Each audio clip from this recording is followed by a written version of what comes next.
Shalom, shalom. Today we're going to be doing a lesson on 10 signs, which is covered in polygyny. I want to do this lesson because, all you guys know that I'm in polygyny myself, under a righteous head. This is something that I've been pretty much learning in my own journey of how to kind of understand Isaiah 4. So this whole lesson is based off of Isaiah 4 passage entirely, and just kind of like what I've experienced and the purge that it talks about. So we're not just going to get in the literal sense of Isaiah 4, but the spiritual sense and understanding how to be a wife and just be better. So that the household is thriving, okay? So let's get right into it, alright? The first one is she receives her bread from Yahs, okay? So she's emotionally nourished by the Most High. This one was a really good one for number one, because the bread of Yah is like, you get your nourishment from Him. You're not really seeking that from the man. It's good to go to the man and have him teach you certain things, but it's very important to be covered by the Most High in all things. So if you are going through something, the Most High, if you read the Word and you understand it, and you understand what love is and how to give and how to be selfless, things that He's trying to teach us to kind of be in a state where we can do polygyny as women, then we need to do that. That's like the number one thing, because that's a covering itself. So you're covered in polygyny when you go to the Most High and you get your nourishment from Him, you get your bread from Him, and you seek Him, not your friends, not your family, not this, not that, unless they are dealing with the Most High, okay? Number two, she wears Yah's apparel. Okay, her worth is rooted in righteousness. She's not really focused on her appearance and being like the favorite, or kind of like, how can I describe this? It's like her righteousness shows based off of what she's doing for the household, not based off of just her outward appearance and looking cute, okay? So if she is pretty much doing the best that she can to give to the household, right? Loving the people in the household, not really doing things for herself, but for other people, being selfless, being kind. These are things that is making her, this is her clothing, right? This is what people are seeing her wear, is her love for others, her how her character is, and all that stuff, right? So first you gotta get the bread from the Most High, and then you be it. So that's pretty much what it is. Get the bread, then be it. And if people get to see how nourished you are and how confident you are based off how much love you have for yourself and how much love you have for others. And I just think that that's just a beautiful thing. In polygyny, that's like a requirement to have, because you really can't be selfish as a woman in polygyny. You gotta be clothed in righteousness. You gotta be Christ-like. Sometimes you gotta have humility and be humble, right? So there's a lot of things that you can learn from the Most High that you can take into consideration of just being and putting on that clothing, putting on that garment, okay? Number three is she walks in purpose, not position. She knows her role in the household. Now, position is like, okay, I'm a wife. That's a position. I'm a wife. But purpose is like, I'm a wife in polygyny. I have another sister wife, maybe 2 or 3, I don't know. Excuse me. And I have a husband that loves me and loves another woman, or women, that he's taken as wives. And so my purpose is to dwell with these other sisters and be loving to them as well, because he loves them, right? So purpose can be anything that's the Most High has told you, hey, this is your purpose, this is your role, this is your family, this is the dynamic. You're not just a wife. You're not just in a position to be a wife, but you have purpose, and that purpose can just be you coming in and taking care of the family, like helping out with the dishes or running a business, right? And then another wife can just be working and providing for the family. Then another wife could be maybe a content creator, teacher, right, in ministry work. So everyone has a purpose, and they have like their role in the family to pretty much helping it thrive and helping it move forward. And you don't really want to be comparing yourself to the other sister or wanting to do what she does, because at the end of the day, you're your own person and you have your own purpose, and the Most High has created you to operate that body, right? The family is the body. You can be the arm, another sister's another arm, the guy is the head. So it's like you guys are all working together as a team. And yeah, so you're not just a wife, you're not just there for the benefits, you're purpose for something to do, right? So number one, of course, get your nourishment. Number two, wear the Most High's righteousness by how you act towards others. And number three, have a purpose, like that's like the most beautiful thing ever. Number four, she honors the covenant, not just the man. So this goes into being called by his name, okay? So the covenant could be, again, it goes back into number three. You're in polygyny. That's the covenant that you made, and you're not just there for the men. And a lot of women treat their marriages in these situations as monogamous. They don't want to share, or they feel like the man is just, that's it. Like if you're just dealing with him, you don't want to deal with the entirety of the covenant, which is with another sister wife. So when you're in that mindset of, okay, like this is polygyny, I'm covered in it, this is what the Most High wants, we can all walk in righteousness, it's gonna always work when you choose to stay together. But when you choose not to stay together, you just focus on the man, it's gonna be a lot of like competition and things that's just pretty much unnecessary. Honor the covenant, okay? If the Most High says the covenant is building a family and polygyny, that's the covenant. Honor it. Honor your sister as much as you honor your husband, and again, things will always work out. I like that it says being called by his name as well, because if he says, I want polygyny, and this is the name that I want for my family, this is the legacy that I want for my family, and then he says, this is what I want you to do for our family, you have to honor that covenant, because covenants is just an agreement, right?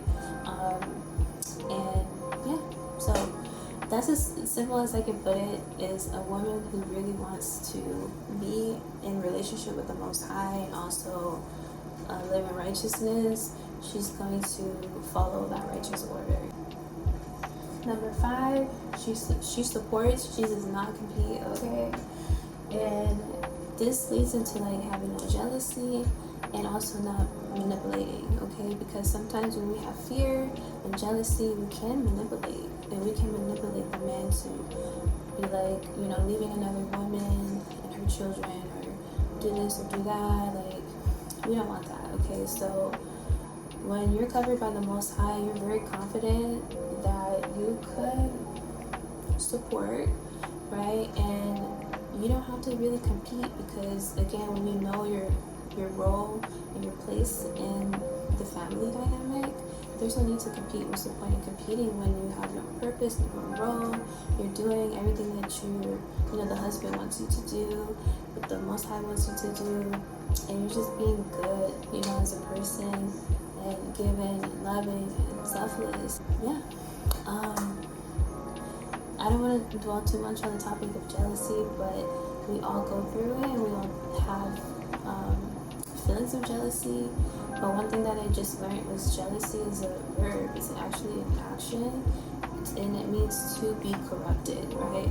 You have to be corrupted first, and then to corrupt.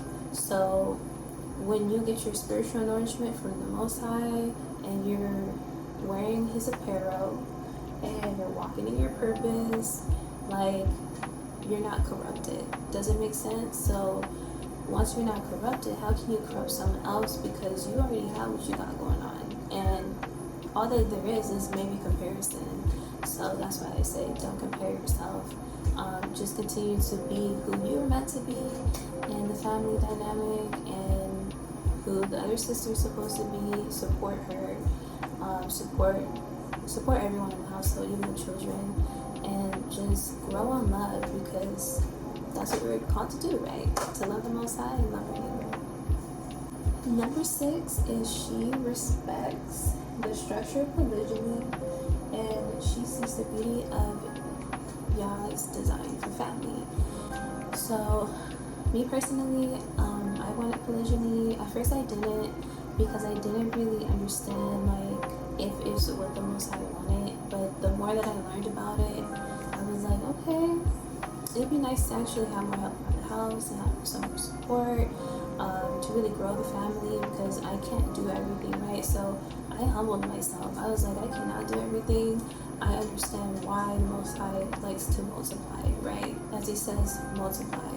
So I told my husband, let's find a sister wife that can actually join the family and help out and just be like what we need, you know? So I understand that dynamic. So that's how you know you're covered with the Most High, because the Most High, when you read his word, he tells you everything you need to do to thrive and to have a good family, and to multiply the things that you have in his name. Number 7, she has discernment and emotional maturity, and she doesn't react from insecurity, okay? So this ties into like everything we're talking about, especially sign number 1, like emotional maturity is one of the most important things in this walk when it comes to polygyny. If you don't have that and you're insecure, it's not going to work. It's not going to work. There's going to be chaos for a time until the woman who needs to be covered by the Most High understands that, like, she has to not rely so much on the man or the husband for emotional support. She has to go to the Most High. She has to pray. She has to study more, right? These are things that is very important, like personal growth, and doing that alongside with the Most High and with, you know, the New Testament, knowing about how Christ, how he was, and really walking in his ways. That's when you're really going to understand that you can break generational curses, and you can really be there for your family and provide in ways that really need you. But you can't do that if you're emotionally unstable, if you're double-minded, if you're dealing with some emotional instability, right? So that's one thing that is definitely 100% necessary when it comes to polygyny and it working out between everyone. Number 8, she rejects rebellion and embraces submission to Yah. So yeah, a lot of us as wives, we can sometimes rebel. Okay, we've all done it. I've done it. Look, okay, we do it. But it's really about like staying covered, because you can remove your covering whenever, but it's like, no, I want to stay rooted in the Most High. I want to stay covered, and I don't want to rebel. I want to be teachable by my husband, and if he wants multiple wives and he wants to do this, I gotta learn why. I gotta seek the Most High on these things and get nourishment, because it's important. So that's the mindset of a righteous woman, is having that humility, having a little bit of shame too, because we gotta feel shame, especially after we do some crazy stuff, and really allow like the man to lead, even if he does make mistakes, you know, with picking a woman out and not working out the first time, second time, but eventually maybe it worked out the third time, and you guys found someone who's great for your family. Because polygyny is not evil, it's the people that make it evil if they're evil. Doesn't make sense? So you just gotta find the right person. Just as in monogamy, you gotta keep finding that one person, and it takes time after time till you find that one person that you're like, okay, I want to marry you, and I want to start a family with you. But you're gonna fail. time after time until you find out. So that's how it is with polygyny. It's not gonna always work the first time. Being in submission to the Most High and allowing Him, sometimes He wants to teach you things with the wrong person before the right person comes along, or maybe He wants to put you on trial to see if you can even handle polygyny. When you're submitted to the Most High and you're understanding His Word and what He's trying to teach you, as well as your husband, you're covered, girl. You're covered, okay? Number 9, she's not swayed by culture or emotions, okay? So things like social standards, right?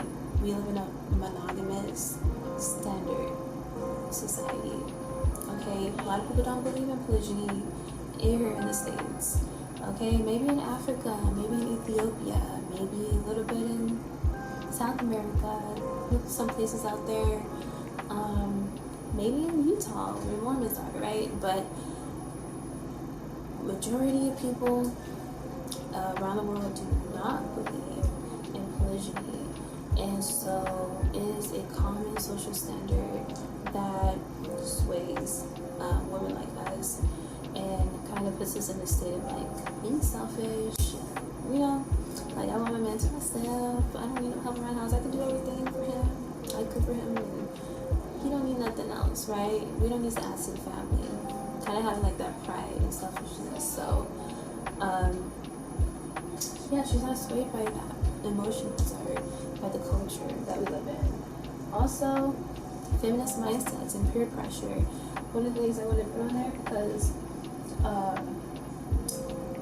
if you go back to Isaiah 3 and you really read it, between verse 16 and 24, before you get into Isaiah 4, it talks about the woman with the stiff neck and wanting to be pretty and pretty much a selfish woman, prideful woman, and yeah, it's like the Most High does it pretty much.